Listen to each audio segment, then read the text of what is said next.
What's gonna be 6, 11, or 2 bleeds? 2 bleeds or cutting class would be great.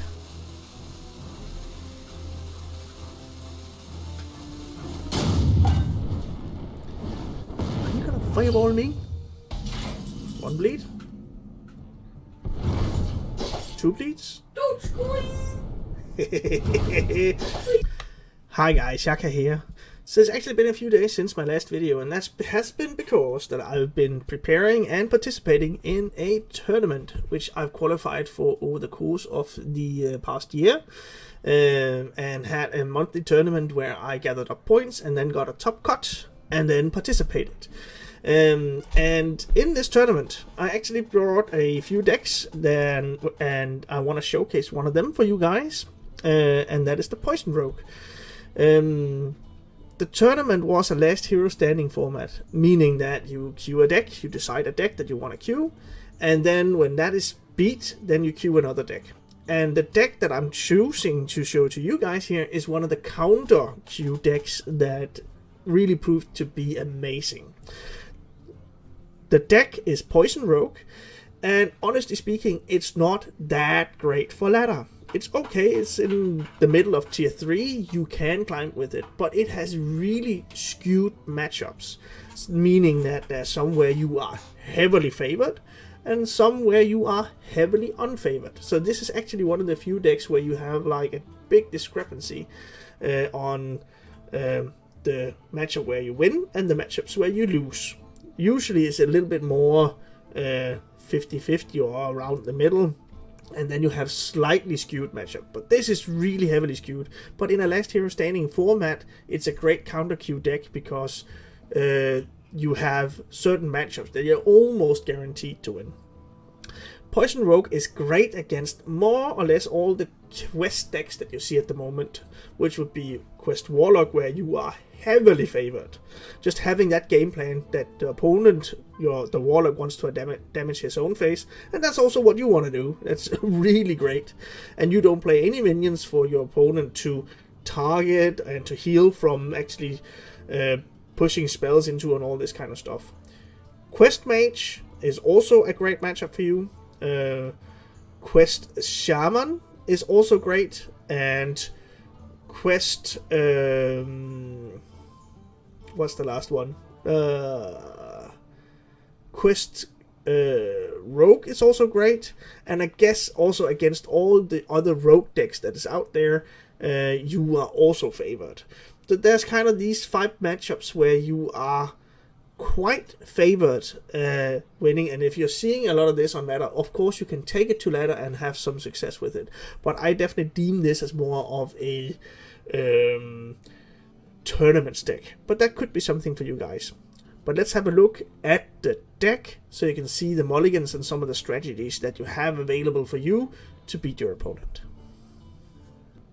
Before heading into the mulligan, just concluding on that part of me participating in the tournament, the strategy behind this deck and the other ones that I brought turned out to be really successful. I went all the way to the finals, where I just did not manage to win the last fight against my opponent. So shout out to him, great plays. But let's have a look on the game plan, the mulligan, and the strategy behind the Poison Rogue, and then you get to see some gameplay. The mulligan is somewhat simple. Against all archetypes, you really want to get your weapon. There's lists which are running 4 weapons, like 2 copies of Self-Sharpening Sword and 2 copies of Swine Tusk Shank. So this one specifically, I'm running 1 less Self-Sharpening Sword, because I think the consistency behind you drawing it is still between the 60 and 70% contingent of whether you are on the coin or not. And moving that up 5 to 8%, including 1 more card, is probably not that important. Also because you will be able to, even without you drawing cards, drawing with one of the weapons of before turn 3, you will actually still be able to push enough damage for you to finish off opponents like the Warlock, like a Mage. Over the course of the tournament, I actually managed to, even without drawing the weapon until the very last few cards, I actually managed to beat a mage opponent without having access to the swords or the shanks. Having that said, this is really, of course, still the best card to get in the Mulligan. If you then do have a sword, or then you want to get your cutting class for some draw and your poisons, doesn't really matter which ones. So if you have your shank, getting up that durability is really great. If you drop one of the poisons on there, and eventually that'll spiral out of control and you'll be able to finish your opponent. The reason why it's so great against these quest decks, because specifically like Warlock and Quest Mage, they are playing for you to have something on the board they can interact with, and that's not really something that you want to do. The prize plunderers in here, you don't need to tempo them. The only reason you have them is so you can punch through a taunt quite consistently if your opponent does drop like a single taunt in the way. You can't manage too many taunts because you need to have like a clear access to your opponent's face with the weapon. Another way of pushing out damage is your garrotes. Just giving that it's not like the garrote rogue or the OTK rogue or whatever you'd like to call it. It's not that game plan that you want to go for, but there is a bunch of damage that you can expect to get out of the deck as you eventually draw through it, and that combined with the weapon is really great. On key turns, you need to figure out which opponent you're facing. For instance, if they drop Dawn Grasp like a Quest Mage, and then on the next turns you know that you'll be hit for a lot of damage, then you have your Cloak of Shadows, really denying your opponent access to your face.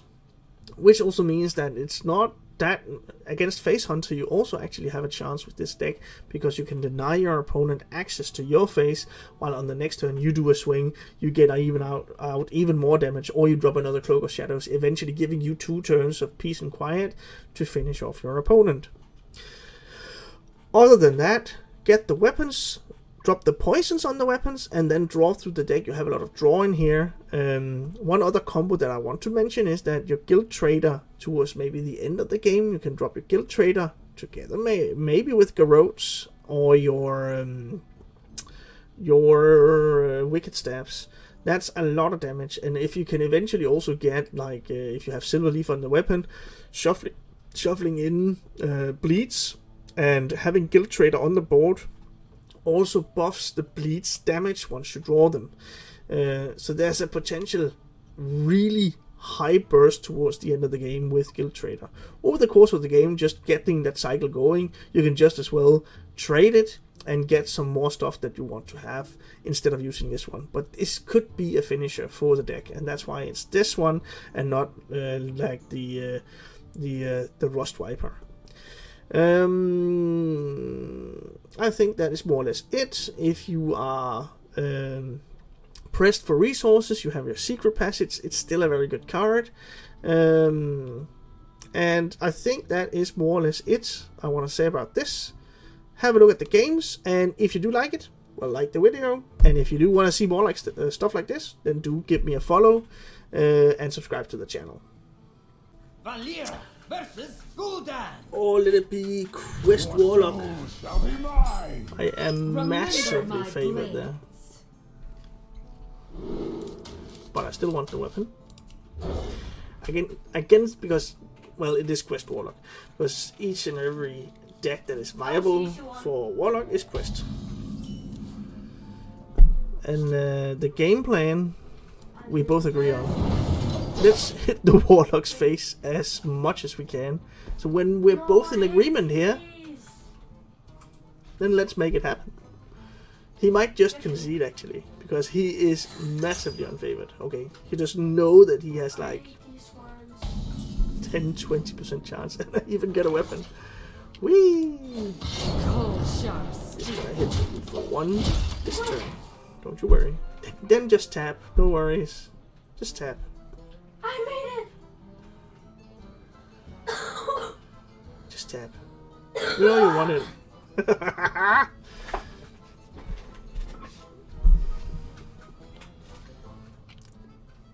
He's just sitting there. Do I want to go through the next 4 or 5 minutes? Really? Yeah. Oh, that's a nice weapon. You want to see another one? Which actually hits face. Don't worry about the last points of damage there. You want to get even more damage out of whatever you can do. These going the value route and you're just taking the face route. Sure. Hit that hero power. And I can still deadly poison into SI. So do we... We're definitely doing this. Question is whether I trade or I just draw. Failed. Because I can't play any more one-cost stuff. Other than the price plunder, I haven't played 2 cards, so it's only gonna be this one, so I'm gonna draw. Great, and then we're just gonna hit face. Because that's the agreement we have, the Warlock and myself. We hit the face. He hit himself, and I hit him. So that's great. Let's do that. Why do I always fail?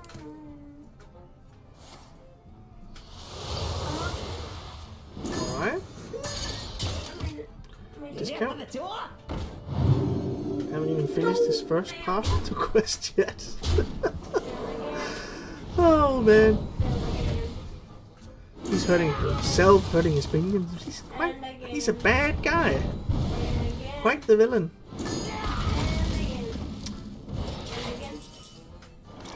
So let's see. Going to 6. And another 4. That's 10. Maybe I just do this and then see what I get. Why am I so bad? 3 mana is okay with the amount of low cost stuff I have. Heretic is kind of a yes. I'll trade that to keep.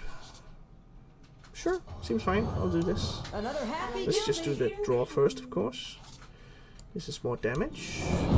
And this one I'll keep, so I'll do this. And then we just need one more hit. Even if he hero powers and heals up to... What's that going to be? 8? I still have the paralytic and the wicked stab. So you finally got your way cooldown. Or you even just go to 7. Math.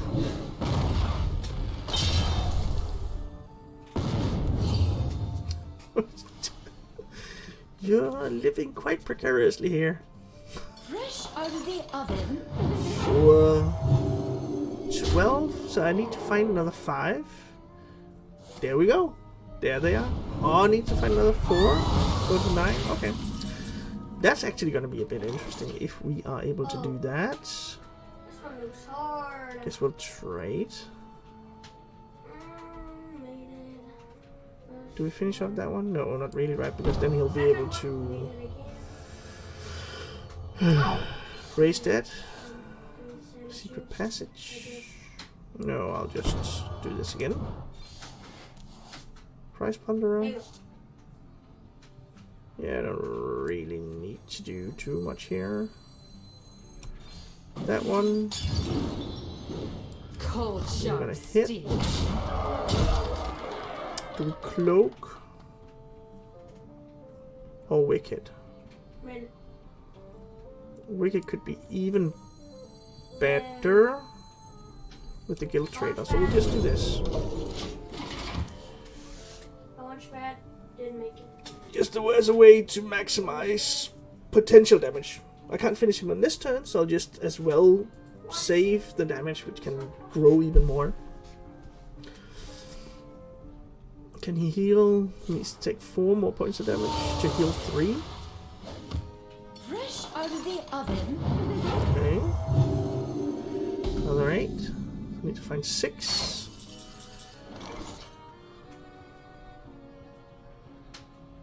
Swindle might get me Garrote. Another wicked stab. Could also just try the secret passage. I think that's better. It gives me 4 options. I need to find 2. Garrote? I think we're there. And there we go. Cold sharp steel.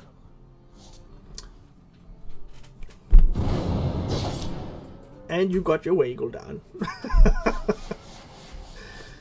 Oh man, it's such a one-sided match. Valera versus Lady Presto. Quest mage. There's not that many other mages, so it's likely gonna be that one.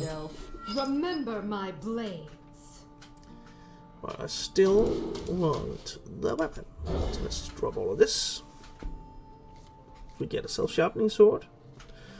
And a cloak of shadows, which we can pretty much calculate.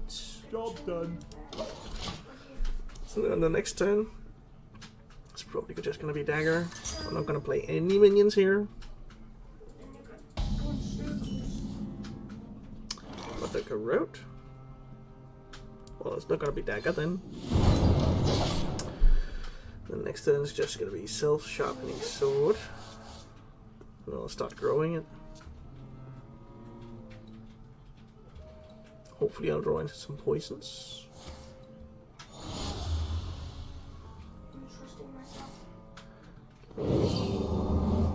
Albeit that is pretty good. Guild Trader, I might want to keep that in my hand. Together with the garrotes. Cold sharp steel. We'll see. Right now it's the most important thing is to get the weapon going.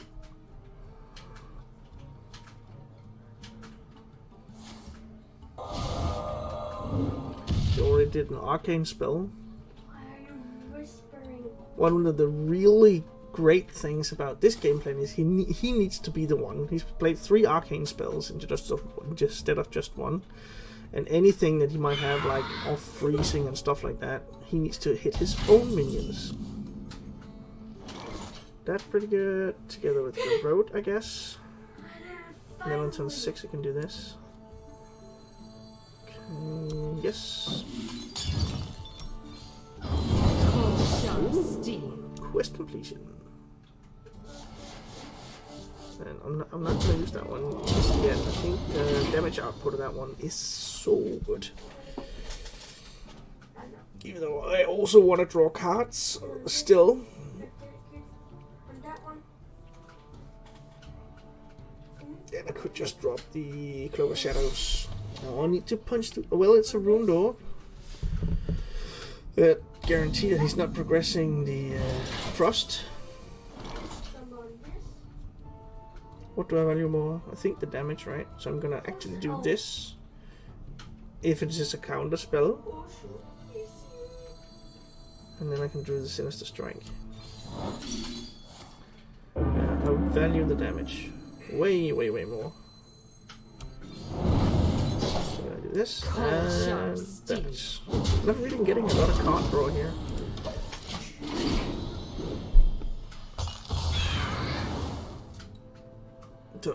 Perfect top deck would be Cutting Class, because then I Guild Trader, Wicked Stab, and then hopefully I'll draw into some of my bleeds. I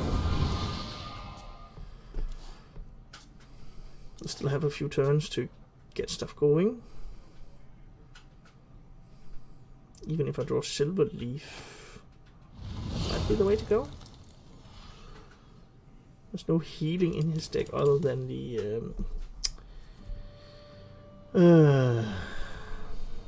Ice Barrier. And if I do manage to get the last hit in here, see, he has to hit his own minions.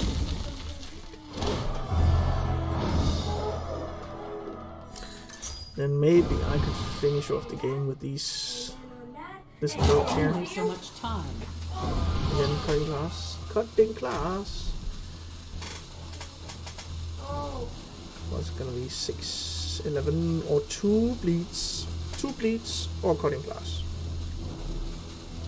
Would be great.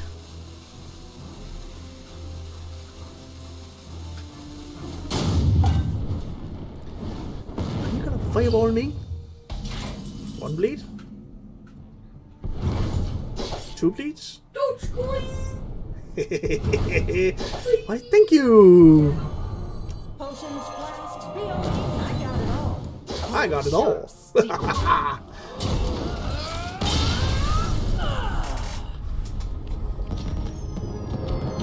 Valera versus Scabs. and dice. Attempt to slice and Remember dice. my blade. Used for slicing and dicing. Well, against Rogue, I'm also favored against all matchups, except of course the mirror, then it's a 50-50.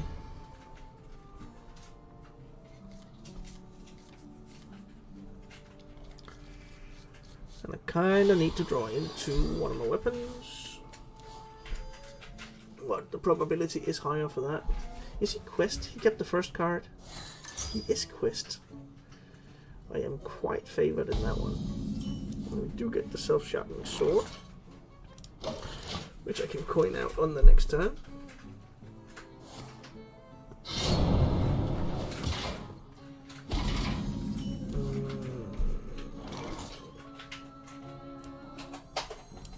To start getting, I'll go to 2 and 3.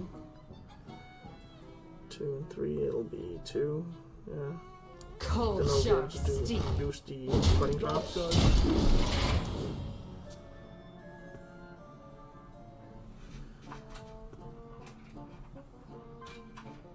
I guess I could still do that after hitting. But maybe I should have waited with that one. Depends. It's also if I draw other poisons. Let's ride! Okay. Either way, I'm gonna make the cutting class as cheap as possible.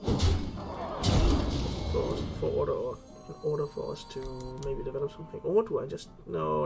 I want to give it a little bit more damage. Let's do that. You get a Sinister Strike. It's never punished. Well, I don't know if it's punished per se, but... And then on the next turn...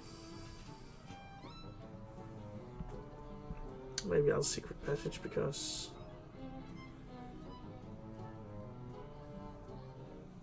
Doesn't really the hand that I have right now is not lining up all that great. In the shadows. Ha, this guy's toast. I'm actually pushing out a lot more damage than I was, so...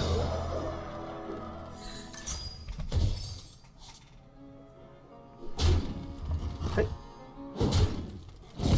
8. Are we on like a road swindle?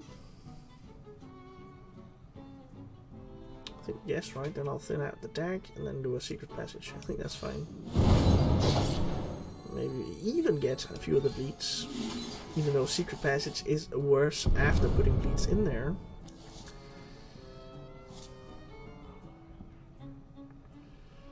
Cold sharp steel. Could even stay down and then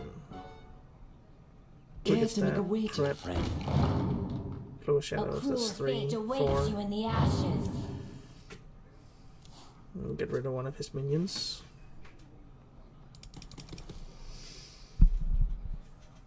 Could be a game plan.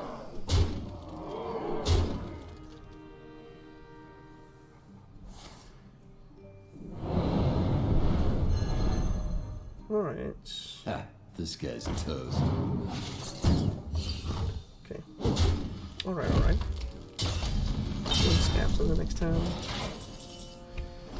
Paralytic, that's 6.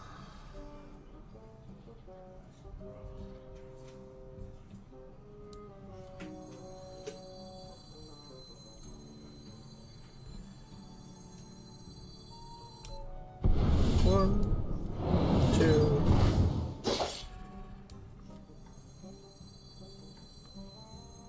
Three. Cold sharp steel. 4. Then I can hit anything out here. Which I'll hit that one. Not what I want! But then I really need to draw in until some damage actually. 20 cards. I still need to push out 7.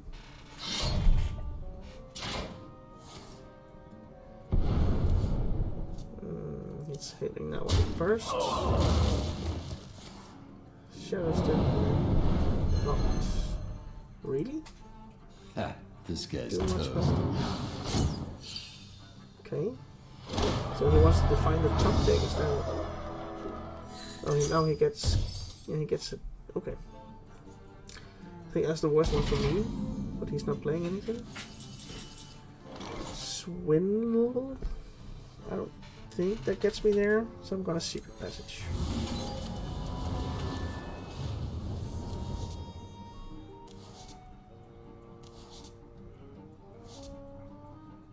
Five, 6, 7. We got there, boys. A bit of a scummy way to do it, but we got there.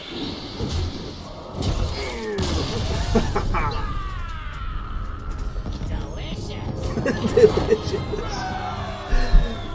Thanks for watching, guys.